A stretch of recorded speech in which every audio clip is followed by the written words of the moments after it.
दोस्तों स्वागत है आपके अपने चैनल सिविल साइट विजिट में। तो आज का वीडियो काफी ज्यादा इंपॉर्टेंट है। आज का वीडियो आपको हेल्प कर सकता है अपना करियर चूज करने में कि आपको साइट इंजीनियर बनना है, प्लानिंग इंजीनियर या बिल्डिंग इंजीनियर। तो आज मैं बताने वाला हूं, थोड़े दिन पहले मैंने वीडियो डाली थी परसों, जिसमें मैंने साइट इंजीनियर को बताया था कि क्या क्या काम उसको करना होता है और क्या क्या उसको सीखना चाहिए, वो अच्छे से काम करवा पाएगा या इंटरव्यू पास कर पाएगा। तो आज का वीडियो वैसे अगर आपको प्लानिंग इंजीनियर बनना है या बिल्डिंग इंजीनियर बनना है तो आपको कौन से सॉफ्टवेयर आने चाहिए, क्या क्या आपको सीखना चाहिए और क्या क्या काम आपका साइट पे रहेगा। जब एज ए फ्रेशर आप साइट पे जाओगे तो आपको एज ए प्लानिंग इंजीनियर या बिल्डिंग इंजीनियर दोनों में से एक चूज कर सकते हो आप, तो उसमें क्या क्या काम आएगा। और ये वीडियो जरूर देखना, इसमें आपको आइडिया लगेगा आपको क्या सीखना है, क्या करना है, कौन सा सॉफ्टवेयर करना है और कौन सी लाइन में अगर जाना है तो कौन सा सॉफ्टवेयर काम आएगा। तो उससे पहले प्लीज चैनल को सब्सक्राइब कर लो, आपके लिए ऐसी इंपॉर्टेंट वीडियोस हम लाते रहते हैं। आप टेक्निकल पर्सन हो, नॉन टेक्निकल, कोई भी हो, आपके लिए काफी इंपॉर्टेंट चैनल है ये। तो सबसे पहले हम बात करेंगे प्लानिंग इंजीनियर की, फिर हम जाएंगे बिल्डिंग इंजीनियर की। छोटी सी वीडियो बनाऊंगा 8 से 9 मिनट की, लेकिन देखोगे तो मजा आ जाएगा। तो सबसे पहले प्लानिंग इंजीनियर को क्या करना होता है, target work with completing time. मतलब जो भी वर्क, कोई भी कंस्ट्रक्शन हो रही है, रोड की कंस्ट्रक्शन है, बिल्डिंग कंस्ट्रक्शन या पाइपलाइन या गैस, किसी भी कंस्ट्रक्शन चल रही है, उसका एक टारगेट उसको बनाना होता है। मतलब उन्होंने प्रोजेक्ट, देखो कोई भी वर्क ऑर्डर या बीओक्यू निकलेगा तो उन्होंने मेंशन किया होगा आपको 5 से 6 महीने में ये वर्क कंप्लीट करना है। तो प्लानिंग इंजीनियर क्या काम रहता है, उसी हिसाब से उसको शेड्यूल बनाना होता है, प्लान बनाना होता है कि हम इतना काम इतने दिन में कंप्लीट करके दे देंगे, तो उसी हिसाब से वो टारगेट सेट करता है। फिर उसी हिसाब से 5 से 6 महीने में हमें खत्म करना है तो लेबर प्रोडक्टिविटी निकालेगा, हमें कितनी लेबर चाहिए कि ये काम 6 महीने में खत्म हो जाएगा। मतलब आरसीसी है, शटरिंग है, स्टील वर्क है, तो उसकी लेबर प्रोडक्टिविटी निकालेगा वो कि इतने आदमी अगर हमारे पास होंगे, हमारा 200 टन का काम है अगर, तो हमें कितनी मैन पावर चाहिए, 50 मैन पावर होगी तो वो 6 महीने में काम खत्म कर देगी। तो ये प्लानिंग इंजीनियर का काम होता है कि कितनी रिक्वायरमेंट पड़ेगी लेबर की और किस हिसाब से प्रोडक्टिविटी रहेगी। 100 आदमी हमें फिटर चाहिए, 100 आदमी हमें रिगर चाहिए, ये सब चीजें प्लान करनी पड़ती हैं प्लानिंग इंजीनियर को। तो इसमें मैं वीडियो, जो भी चीजें मैं बता रहा हूँ, ये सब चीजें मैं वीडियोज डाल चुका हूँ, 600 प्लस वीडियोज हैं, आप वहां देख सकते हो, लेकिन ये भी देखते जाओ। फिर तीसरी चीज ये क्या रहती है, उसको कोई भी कंस्ट्रक्शन मटेरियल या मशीनरी है उसको कहाँ सेटअप करना है, कहाँ वो मशीनरी रहेगी, कहाँ मटेरियल का स्टॉक होगा, स्टील यार्ड कहाँ रहेगा, फैब्रिकेशन यार्ड कहाँ रहेगा, शटरिंग मटेरियल कहाँ रहेगा, वो एक प्लान उसको सबमिट करना पड़ता है क्लाइंट को, या खुद के लिए भी वो प्लान बना के उसको प्लान बनाना पड़ता है। वो भी प्लानिंग का ही एक पार्ट रखते हैं, कंस्ट्रक्शन मटेरियल स्टैकिंग का और जो हमारा मशीनरी का। नेक्स्ट चीज उसको क्या रहती है, रिक्वायरमेंट रहती है मशीन और मोबिलाइजेशन, कितनी मशीनरी हमें चाहिए, क्या क्या मशीनरी चाहिए, किस वर्क के लिए, अगर हमें 2 जीसीबी चाहिए या क्या। क्वांटिटी सर्वे का पार्ट है, लेकिन ये प्लानिंग में भी आता है, उसको भी प्लान आउट करके रखना होता है कि हमें इतनी चाहिए, इतने दिन बाद हमें मशीनरी लगेगी, इतने दिन बाद हमें इतनी मैन पावर लगेगी। ये सब चीजें उसमें प्लानिंग में आती है। नेक्स्ट चीज आती है मेन चीज, जो एवरीडे एक्शन प्लान होता है। आज पूरे दिन में हम क्या करने वाले हैं, एक्चुअल हमने प्लान कितना किया था, एक्चुअल कितना हुआ, ये सब रिकॉर्ड उसको करना पड़ता है। ये प्लान एवरीडे का उसको एक्शन प्लान बनाना पड़ता है, क्योंकि कितनी लेबर है हमारे पास और कितना आउटपुट हम दे सकते हैं, उस हिसाब से उसको प्लान बनाना पड़ेगा। वीकली प्लान रहता है, हम इस हफ्ते कितना काम करके दे सकते हैं, कितना काम होगा, फिर उसका एक्चुअल निकलेगा, जितना हमने प्लान किया था उसका एक्चुअल, उस समय से हमारा कितना टाइम वेस्टेज हुआ, क्या हुआ, तो वो चीजें उसको निकालनी पड़ेगी। उस हिसाब से बिलिंग रहेगा, उसी पास से हमारा प्रॉफिट या लॉस निकल आएगा। फिर मंथली प्लान रहता है कि पूरा मंथ में हमारा कितना काम होगा, उसका प्लान हमें देना पड़ेगा कि हम इतने एम क्यूब कंक्रीट करेंगे, इतनी शटरिंग हो जाएगी, इतना स्टील हो जाएगा, इतनी स्टोरिंग कंप्लीट हो जाएगी। पूरा उसको एक्शन प्लान उसको मंथली के हिसाब से देना पड़ेगा, फिर उसी हिसाब से वर्क वहां साइड पे होता रहेगा।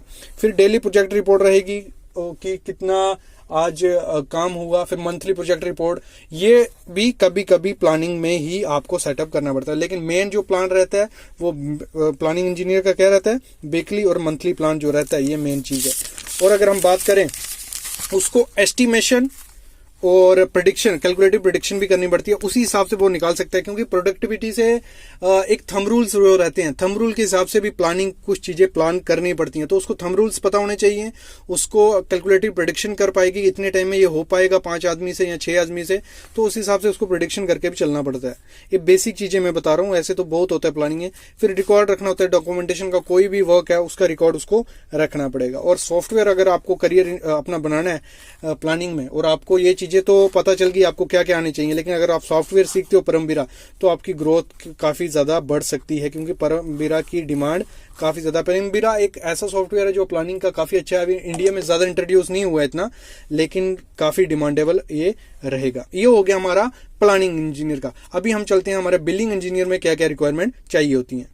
अगर मैं बात करूं रिस्पॉन्सिबिलिटी और क्या क्या सीखना है और कौन सा सॉफ्टवेयर बिलिंग इंजीनियर को आना चाहिए अपने करियर को अच्छा बनाने के लिए, तो सबसे पहले बिलिंग इंजीनियर का वर्क क्या होता है साइट पे। अगर ऐसे फ्रेशर अगर आप साइट पे जाओगे तो आप क्या देखोगे, जो भी सब कॉन्ट्रैक्टर होगा उसका बिल आपको बनाना पड़ेगा। ब्रिक वर्क चल रहा है आपकी साइट पे, शटरिंग चल रही है, स्टील वर्क चल रहा है, फ्लोरिंग, फॉल सीलिंग, प्लास्टर, जो भी वर्क चल रहा है उसकी मेजरमेंट आपको करनी चाहिए। अकॉर्डिंग ड्राइंग के अकॉर्डिंग आपको देखना है, बीओक्यू में देखना है, दोनों के अकॉर्डिंग आपको उसकी मेजरमेंट करनी है। साइट पे मेजरमेंट करके उसका बिल बनाना होता है, वो हमारा सब कॉन्ट्रैक्टर बिल हो गया। उसी हिसाब से आपको आना चाहिए। इसमें क्या हो गया, आपको क्वांटिटी कैलकुलेशन आनी चाहिए, आपको मेजरमेंट करना आना चाहिए, मैथ थोड़ा आना चाहिए, तो आप सब कॉन्ट्रैक्टर बिल बना सकते हो। फिर आरए बिल जो होता है, रनिंग बिल जो चलता है, क्लाइंट बिल, तो वो आपको बनाना चाहिए। इसी में से वो निकल आता है, लेकिन उसको थोड़ा फॉर्मेट चेंज होता है, थोड़ी उसमें आपको बीओक्यू का थोड़ा काम पड़ेगा, बीओक्यू के हिसाब से आपको वो बनाना पड़ेगा।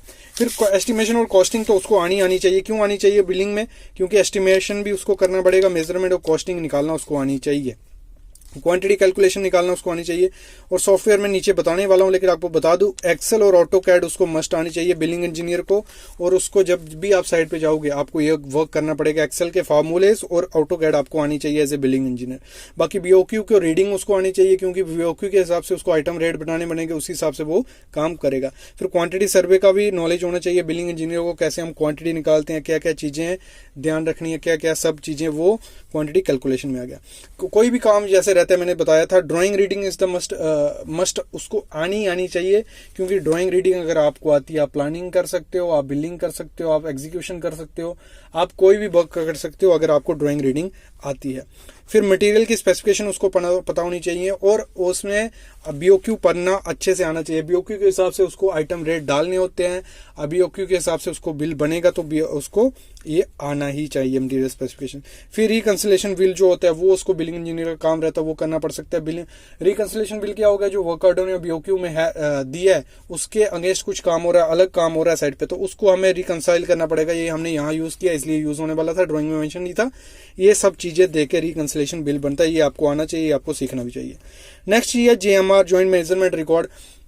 मतलब जो एक्स्ट्रा काम होता है, एक्स्ट्रा आइटम होती हैं, उनको हम जॉइंट मेजरमेंट रिकॉर्ड है वो आपको बनाना आना चाहिए, जॉइंट मेजरमेंट रिकॉर्ड।